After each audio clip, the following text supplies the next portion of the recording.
Okay, so we're gonna do a quick video just on some tips to stop the jumping up that's going on with Dingo here.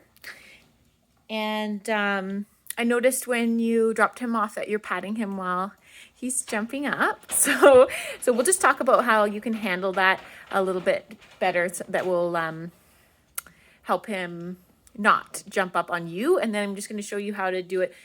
I'm going to put a leash on him, and I'll show you how to introduce him to strangers when you're out, because you definitely don't want strangers petting him when he jumps up either, because that is not going to be cute when he's an adult. It's going to be a nuisance and you're going to get in trouble for it, and so is he.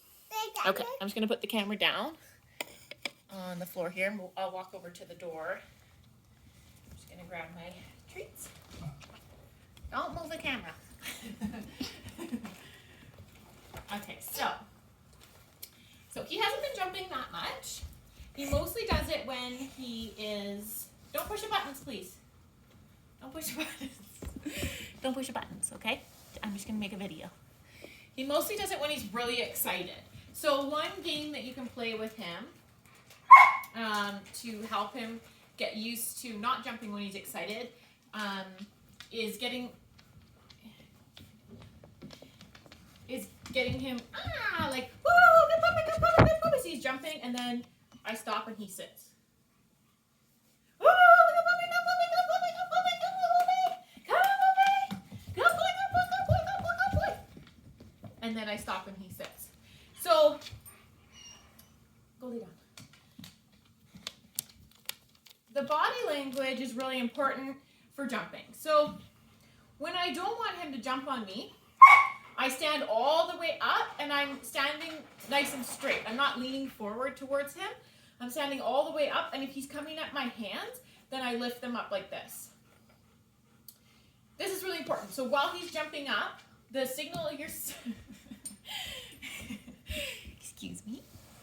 The signal you're sending him with your body language is, I'm not giving you any attention, and you're not going to get what you want from jumping.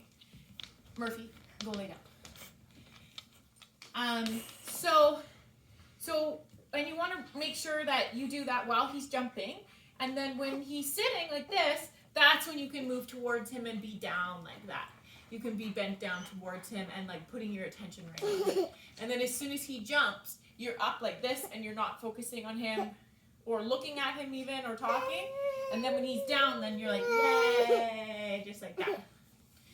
So that's really important. So especially when you come in the front door, if he's really excited, stop moving, stand up nice and straight, move your hands up if you need to, and wait until you get this nice sitting, and then you're going to feed him.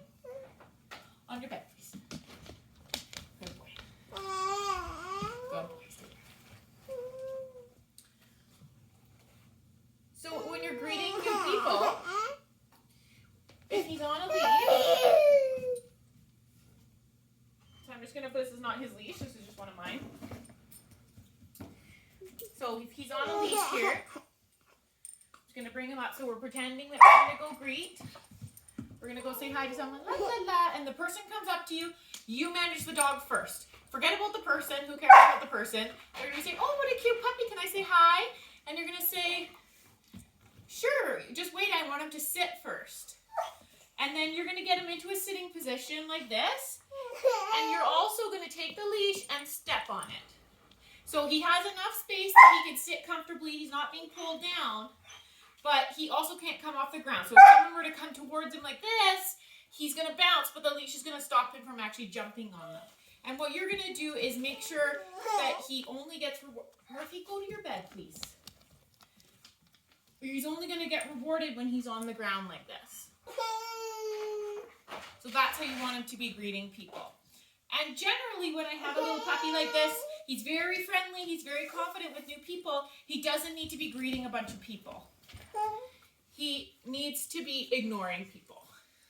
That's what you're going to be working on. It's the same thing I work on with Viva, that I honestly is a struggle.